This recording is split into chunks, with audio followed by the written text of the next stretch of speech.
Sister-in-law asks me to babysit her 2 kids and disappears, so I returned them with a message. She left at 10 a.m. for a day date. By 11 p.m., still no sign of her. No calls. No shame. Just silence. So the next morning, I packed up the kids, drove to my mother-in-law's house, and left something behind that no one saw coming. This time, I wasn't just the babysitter. I should have said no. I knew it the second I watched her car pull away. But they begged. Said she deserved a break. Said I was part of the family. She dropped off her kids like they were groceries. Promised she'd be back by 6. 6 turned into 7. Then 8. Then silence. I called. No answer. I texted. Still nothing. By 10, I was pacing the living room. Her kids were asleep. Mine were confused. And me? I was furious. She wasn't just late. She was gone. And when I finally reached my mother-in-law, she said I should be more understanding. That Amanda needed rest. That was the moment I snapped. Because I've been patient. I've been kind. But I am not her doormat. So the next morning, I got in the car. And I brought everyone a message they wouldn't forget. When I met Justin, he was the most considerate man I'd ever known.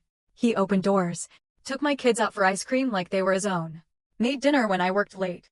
The kind of man who made me believe maybe, just maybe, I didn't have to do everything by myself anymore. He told me early on that his family was close. I thought that was sweet. At first. His mom, Susan, called almost every night. Just to check in. His sister Amanda? Always had a new story. New crisis. A broken sink. A flat tire. A boyfriend that vanished. I thought it was just life being messy. But over time I noticed something. Whenever they needed something, he ran. Whenever I needed something, I got, babe, I'll see what I can do. After a year of dating, Justin moved in with me. I had 2 kids from a previous marriage. He didn't have any of his own, and he said he loved the role of stepdad. But I started seeing little cracks, like how he never missed Amanda's birthday, but forgot mine until 4 p.m. How he helped Susan fix her gutters on the same weekend my son had a recital. Little things. But they piled up. Then came Amanda's breakup. She had 2 kids with a man named Ben, who ghosted her after their second child was born. It was messy. Loud. Dramatic. Justin was furious on her behalf. He drove to Ben's job. Left threatening voicemails. Called him a coward and a loser. I was shocked. Not because of what he did, but because I had never seen him show that much energy for me. Amanda moved in with their mom again. And suddenly, every weekend was about helping Amanda get back on her feet. Picking up diapers. Installing a car seat. Watching the kids just for a few hours. At first, I helped too. Because those kids are innocent. And I felt for them. But then it became routine. And then it became assumed. I remember one Saturday, I had the flu. Fever. Chills. Could barely sit upright. And Justin said, babe, Amanda just needs a quick favor. Just for a bit. I looked at him, and I asked, what about what I need? He just kissed my forehead and said, you'll be fine. Just rest. I'll bring you soup. Then he left, with her kids. That day changed something in me. I realized I was starting to disappear in my own home. The tipping point came a few weeks later. Amanda showed up at my house, without calling, with her kids in tow. She said she had a date and needed someone to watch them. I was heading out the door, to my daughter's track meet. I told her I couldn't. She smiled and said, please, it's just this once. You know how hard it's been. Then she put her kids on my couch and walked out. Just like that. No apology. No plan. No respect. When I told Justin, he just shrugged. She's trying, he said. She deserves a little happiness too. I stared at him. That was the moment I knew I was never going to come first. Not in this family. I started pulling back. Emotionally. Mentally. Spiritually. I still cooked. Cleaned. Drove the kids. Smiled when I had to, but something inside me had gone quiet. And that silence, it grew. Until the night she left her kids with me for a day date and never came back. That night, something snapped. Not the kind that explodes. The kind that settles. Calm. Cold. Unmistakable. I wasn't angry anymore. I was done. It didn't stop. That night when Amanda walked out without a word and dropped her kids on me like I was her nanny, it wasn't a one-time thing. It became a pattern. The next time, she gave me a 30-minute heads up. Said she had a therapy session. Turned out it was a brunch date. I only found out because she tagged him on Instagram with mimosas and healing energy hashtags. I showed it to Justin. He looked at the screen, shrugged, and said, at least she's trying. Trying what? To pawn off her kids while she plays girlfriend of the year? The thing is, I love children. I've raised two. I know how hard motherhood is. But Amanda wasn't overwhelmed. She was careless. Entitled. Enabled. By Justin. By his mother. By the whole damn family. And I was the one cleaning up after everyone else's chaos. One Sunday, she dropped the kids off at 9 a.m., said she'd be back by noon. I had plans with my daughter, just the two of us. We hadn't had a proper day out in months. Noon came and went. I called, no answer. By 3 p.m., she texted, running late. Be there soon. By 5 p.m., nothing. By 8 p.m., Justin was home, watching TV, pretending like I wasn't stewing inside. I asked if he'd talked to Amanda. He said, she's probably just caught up with something. Don't overthink it. Overthink? I was left with two toddlers for 11 hours with no notice and no backup. My own daughter had cried when we had to cancel our plans. And all he could say was don't overthink it? That's when it hit me. They didn't see this as a favor. They saw it as a role. My role. To care. To clean. To be convenient. I started testing it. I stopped packing extra snacks for Amanda's kids. No one noticed. I stopped replying to Susan's daily check-in texts. She called Justin instead, asked if I was feeling moody. Moody. That's what they called me pulling away. Then came the weekend. Justin was out of town for a gig, some side job in another state. I had my kids with me, and we were planning a slow Saturday. No errands. No favors. Just rest. At 9:45 a.m., Amanda showed up again. No call. No warning. The kids were in pajamas. She had makeup on, hair curled, purse in hand. I have a full day, she said. Can you take them just until 6? I opened my mouth to say no. She talked over me. I really need this. I'm meeting someone I've been talking to for weeks. I think this one might actually be decent. Then she kissed her kids goodbye and left. Left. Just like that. Justin didn't pick up when I called. Neither did Amanda. I tried Susan. She said, give her some space, sweetheart. Dating as a single mom isn't easy. I bit my tongue so hard it almost bled. Because apparently being a stepmom, a wife, a woman who holds everyone's world together with zero thanks, that's supposed to be easy.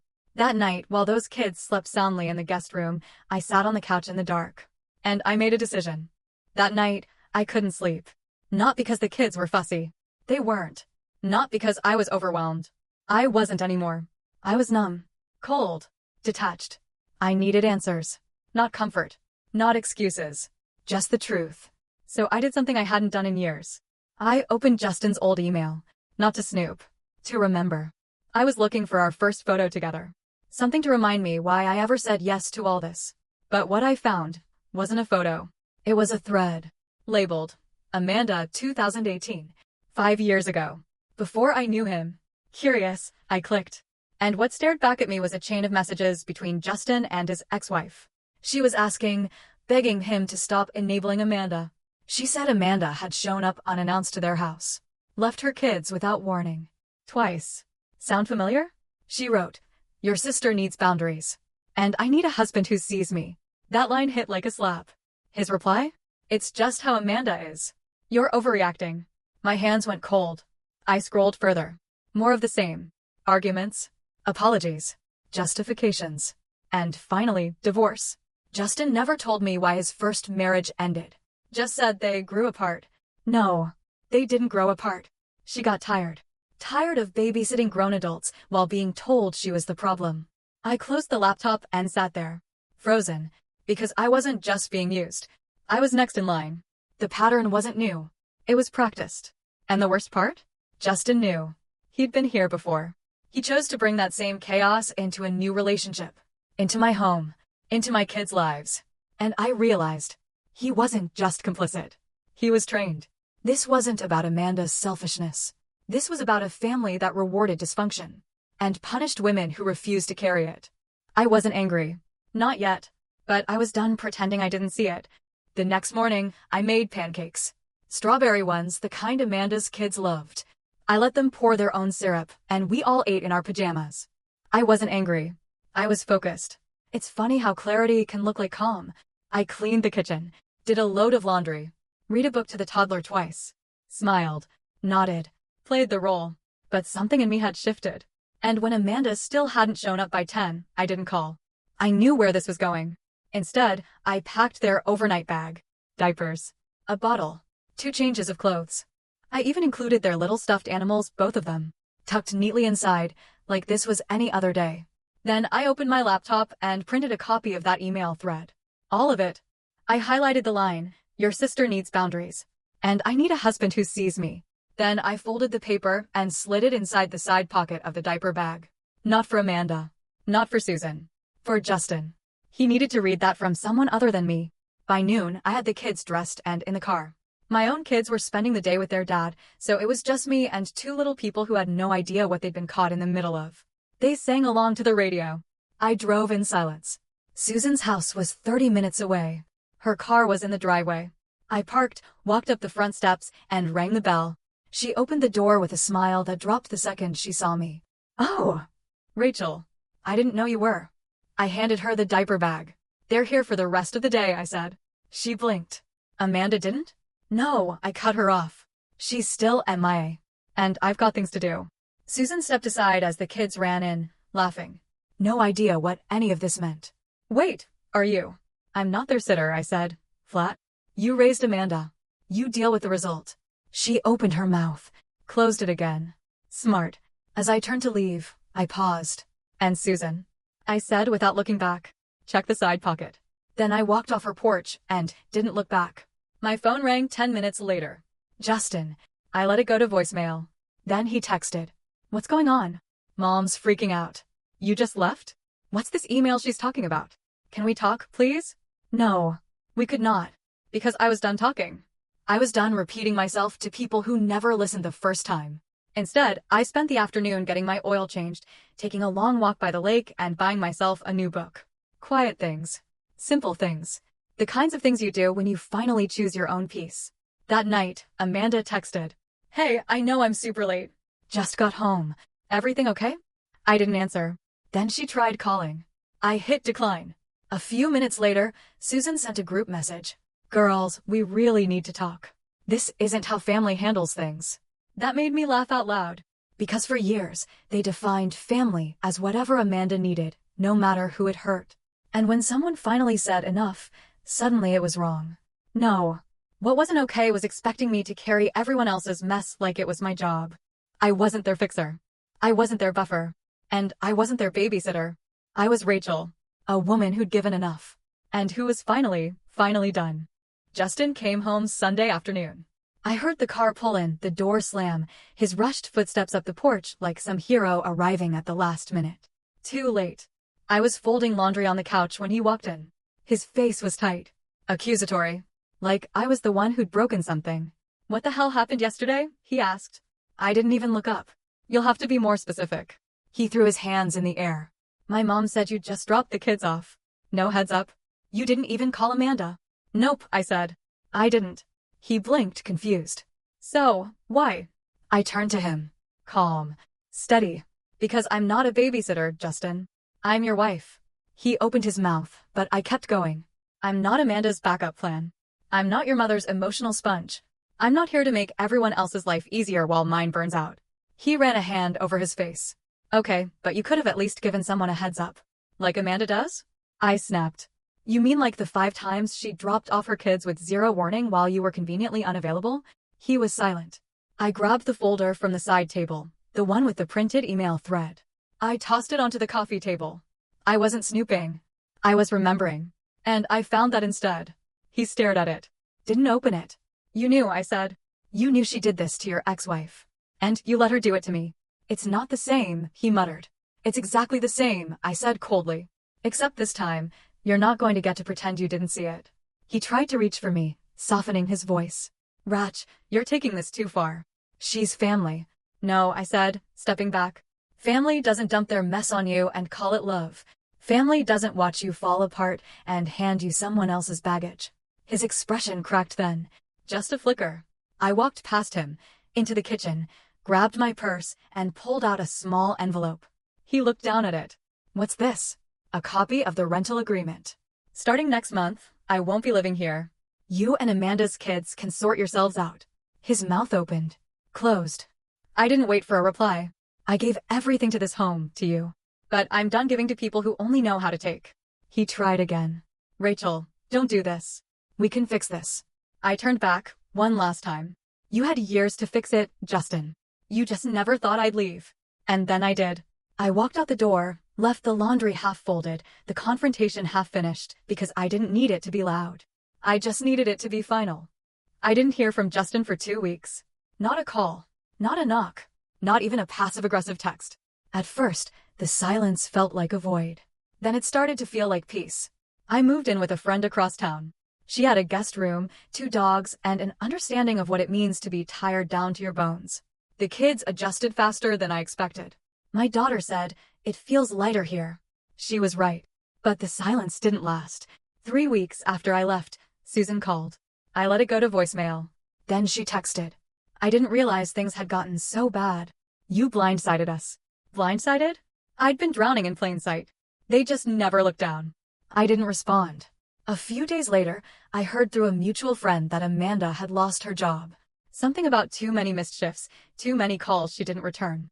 Without a sitter on demand, reality hit hard. Susan had to step in. Full-time. She started canceling lunch plans, skipping book club, pulling out of community events. Apparently, grandparenting was exhausting when you couldn't hand the kids off and recharge. Justin moved back in with her after I left. Temporarily, they said. He lasted 4 days. They fought. Loudly. Repeatedly. He told her she enabled Amanda's behavior. She told him he was just mad because someone finally said no and meant it. That part made me smile. Amanda, from what I gather, is dating intentionally now. Which I guess means screening for free childcare first. As for Justin, he sent one long email a month after I left. Said he was sorry. Said he understood now. Said he wanted to talk. I didn't reply. Because I didn't need another conversation. I needed clarity, boundaries, distance, and now I have all 3. Some nights, I sit on the back porch of my friend's house, cup of tea in hand, the dogs curled at my feet. The air feels still in a way it never did in my old life. And when I think of everything I left behind, I don't feel regret. I feel space, breath, room to become someone new. They thought I'd take it forever. They were wrong. People ask me now if I miss him. And I think about it for a second. The early days. The Sunday mornings with pancakes and jazz. The way he used to look at my kids like they were already his. But then I remember the waiting. The long silences. The excuses. The constant trade of my peace for their comfort. And I say no. I don't miss him. I miss who I thought he was. That's a different kind of grief. Leaving wasn't loud. It didn't come with screaming matches or broken plates. It came with a packed diaper bag. A highlighted email. A quiet walk down a driveway with the sun on my back and no one chasing after me. It came with choosing myself in a way I never had before. I used to think strength was holding it together. Now I know it's knowing when to walk away. It's setting the boundary and keeping it. It's protecting your kids, not just from danger, but from dysfunction dressed as duty. Some days are still hard. I won't lie. I miss the illusion of family more than I miss the people. But I've built something better since then. Smaller, quieter, real. I started a part-time job at a local gallery. My daughter comes after school to help with the register. My son likes the calm, says it smells like paint and peace. We laugh more. We sleep better. We don't whisper around someone else's mood swings. I've had people tell me I was too harsh. That family means forgiving. That I should have stayed and tried harder. But here's what they don't understand. I did stay. I did try. I just stopped pretending it was working. And that's not bitterness. That's clarity. One morning a few weeks ago, I got a card in the mail. No name. No return address. Just a note inside. I see it now. I'm sorry. I don't know if it was from him, or Susan, or Amanda, but it didn't matter. Apology without change is just manipulation in formal wear. I didn't keep the card. I already had closure. I didn't need revenge. I didn't need a scene. I just needed peace. And now, I have it.